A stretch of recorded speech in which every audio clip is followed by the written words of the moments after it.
Waalaikumsalam warahmatullahi wabarakatuh. Kami dari kelompok 4 dipresentasikan hasil kerja kelompok kami tentang CPKB untuk pembuatan SPK. Sebelumnya perkenalkan anggota kelompok kami. Saya Asmita, Saya Dinda, saya Riznabila, saya Lirina Elisa, saya Tia, saya Olenanda. saya Nugra Wulandari. Langsung mulai saja. Panduan CPKB untuk pembuatan kosmetika. Standar praktik produksi kosmetik CPKB, cara pembuatan kosmetik yang baik, menjelaskan pedoman produksi yang aman dan konsisten. Pentingnya CPKB dalam produksi kosmetika. Cara pembuatan kosmetika yang baik merupakan salah satu faktor penting untuk dapat menghasilkan produk kosmetik yang memenuhi standar mutu dan keamanan. Menekankan peran CPKB dalam mutu dan keamanan produk kosmetik. Kedua, penerapan CPKB merupakan persyaratan kelayakan dasar untuk menerapkan sistem jaminan mutu dan keamanan yang diakui dunia internasional. CPKB sebagai syarat dasar untuk jaminan mutu internasional.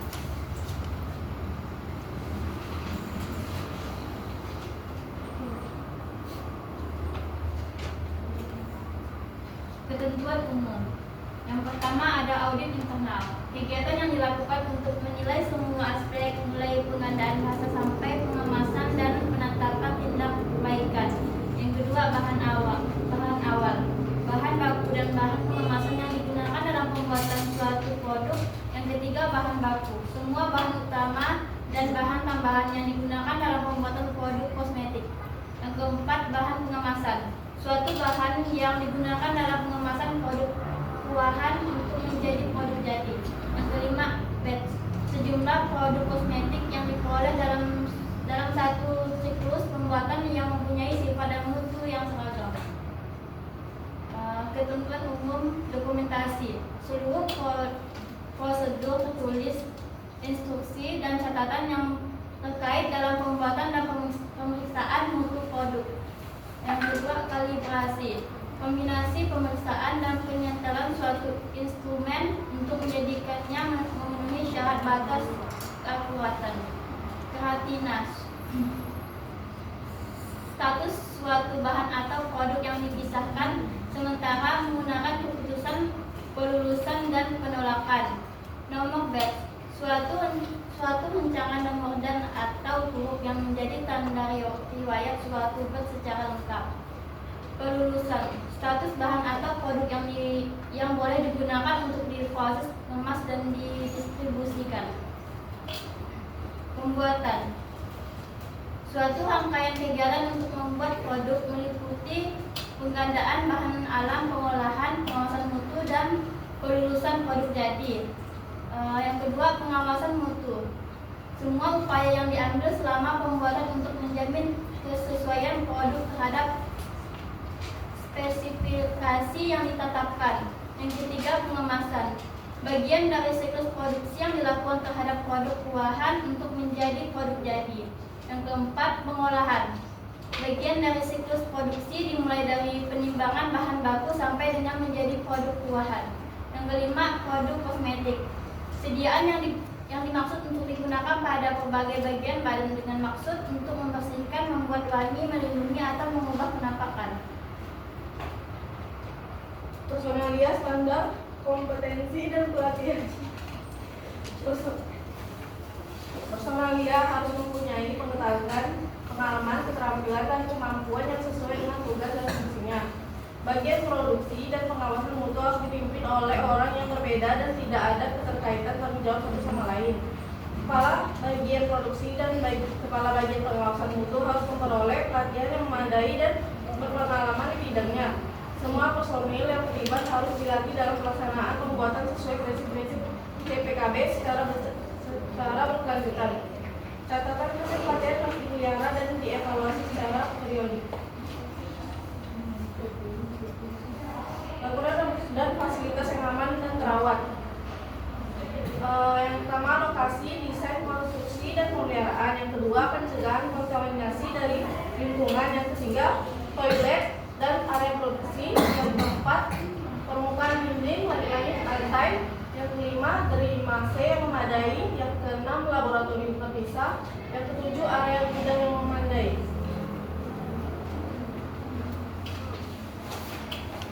Peralatan desain dan penempatan yang tepat. Peralatan harus didesain dan ditempatkan sesuai dengan produk yang dibuat. Permukaan peralatan yang bersentuhan dengan bahan yang diolah tidak boleh bereaksi atau menyerap bahan dan harus mudah dibersihkan. Peralatan harus ditetapkan sedemikian rupa sehingga tidak menyebabkan kemacetan aliran prosedur produksi. Peralatan harus diberi penandaan yang jelas untuk menjamin tidak terjadi campur baur antar produk. Saluran air, uap, udara, bertekanan, dan lain-lain hendaknya diberi label atau benda yang jelas. Sanitasi dan higien untuk keamanan produk. Sanitasi dan higien dilaksanakan untuk mencegah terjadinya terkontaminasi terhadap produk yang diolah. Pelaksanaan mencakup personalia, bangunan, mesin-mesin, peralatan, dan bahan awal. Personalia harus dalam keadaan sehat dan wajib melaksanakan higienis perorangan. Personil harus mengenakan pakaian kerja, tutup kepala, serta alat pelindung. Merokok, makan, minum, atau menyimpan makanan dan minuman dilarang di area produksi. Laboratorium dan gudang. Peralatan harus dijaga dalam keadaan bersih dan prosedur tetap pembersihan serta sanitasi mesin hendaknya diikuti dengan konsisten.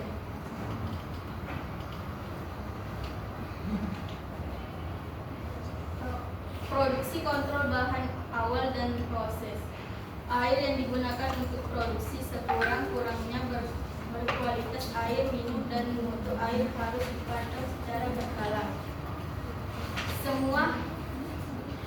Semua pasokan bahan awal harus diperiksa dan diverifikasi serta dinyatakan lulus sebelum digunakan, dan bahan awal harus diberi label yang jelas.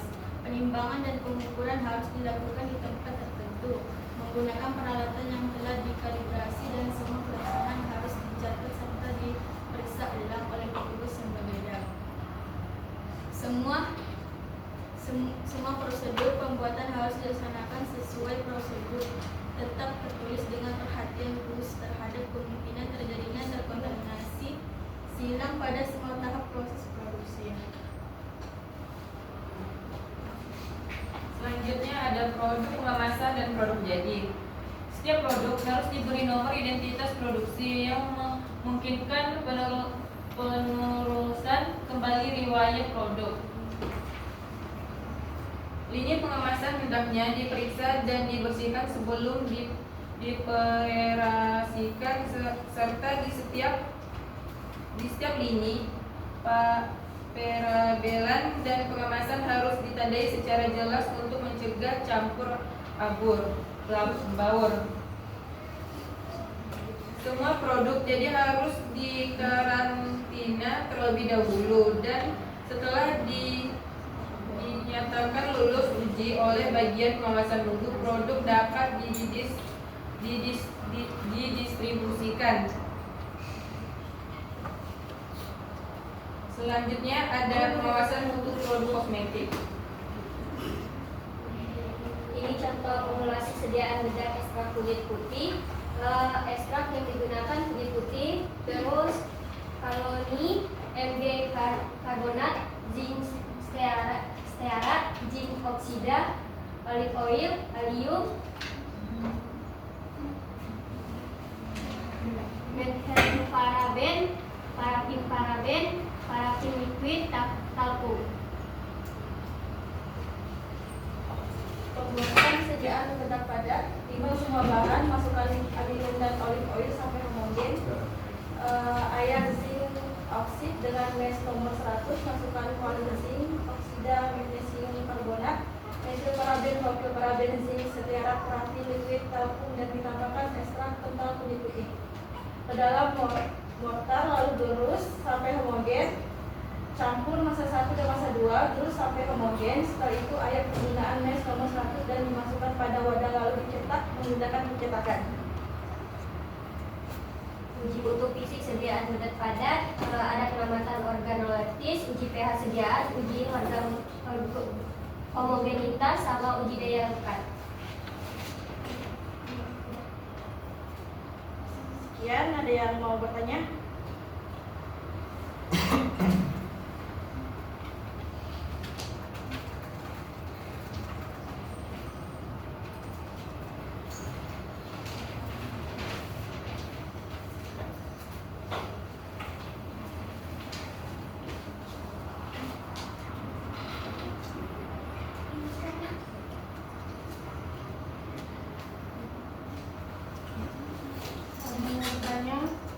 Masing-masing kelompok.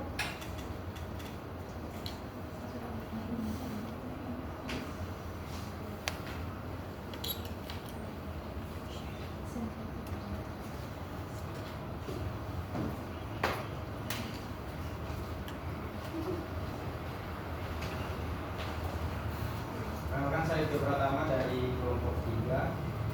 Pertanyaannya, seberapa sering perusahaan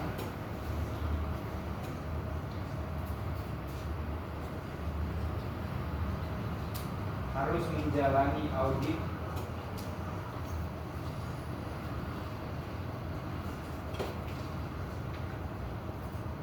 untuk memastikan sertifikasi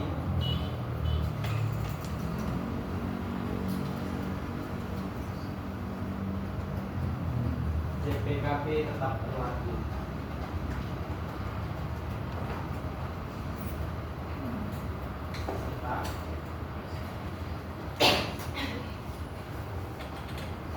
Apakah perusahaan itu perlu melakukan pembaruan?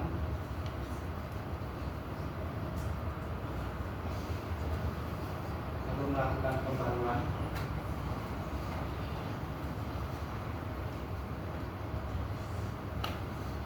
atau peningkatan?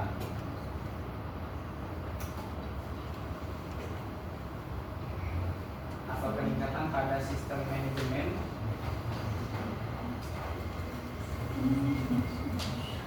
JPKB secara bertahap?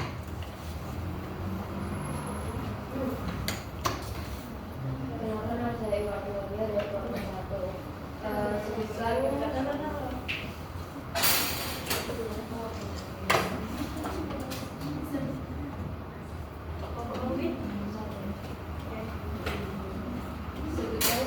contoh kesalahan yang harus dihindari dalam produksi kosmetik. Sebutkan. Salah satu contoh kesalahan yang harus dihindari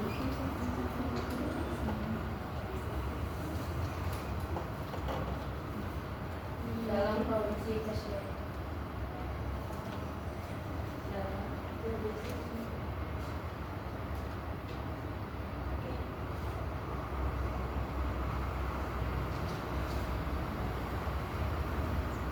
Satu lagi.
Jelaskan definisi CPKB Dan mengapa standar ini penting? Dan mengapa standar ini penting diterapkan dalam industri kosmetik?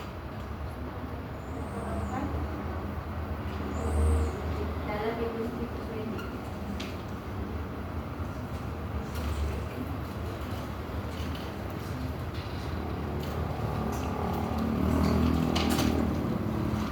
Baik, saya akan menjawab pertanyaan dari Bibit. Pertanyaannya, sebutkan salah satu contoh kesalahan yang harus dihindari dalam produksi kosmetik. Salah satunya itu tidak menjaga kebersihan area produksi atau kontaminasi. Dampaknya itu produk menjadi tidak aman, memicu iritasi, infeksi kulit atau alergi. Produk gagal diuji mutu, melanggar standar CPKD atau cara pembuatan kosmetik yang lain. Apakah sudah jelas?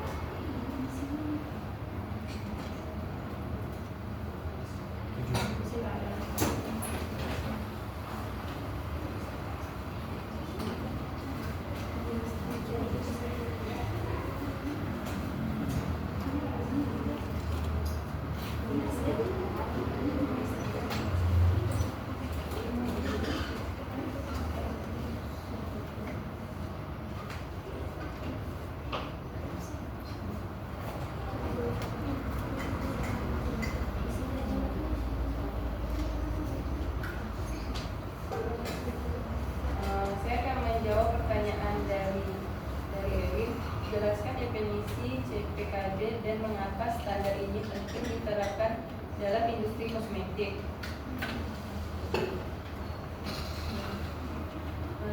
CPKD didefinisikan sebagai serangkaian aturan dan prosedur yang diterapkan untuk memastikan bahwa produk kosmetik dibuat dan dikendalikan secara konsisten untuk mencapai standar mutu yang sesuai dengan tujuan penggunaannya dan persyaratan izin edar.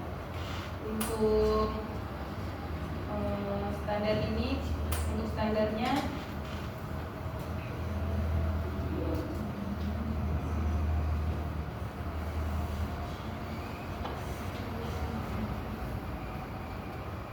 standar ini penting diterapkan karena dapat mencegah terjadinya kontaminasi,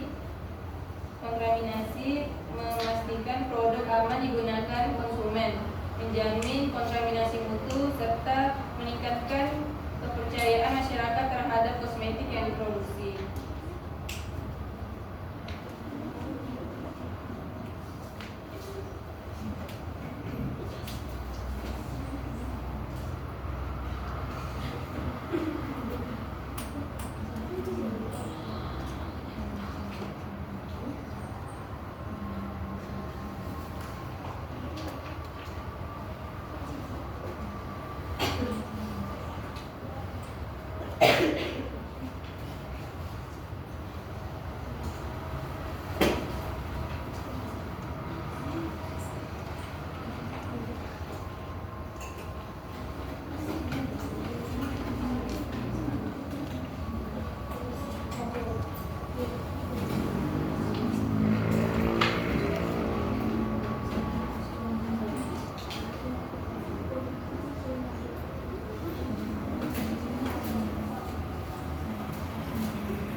berlaku karena audit menjamin bahwa seluruh proses produksi, pengendalian mutu, dan manajemen fasilitas selalu memenuhi standar yang ditetapkan.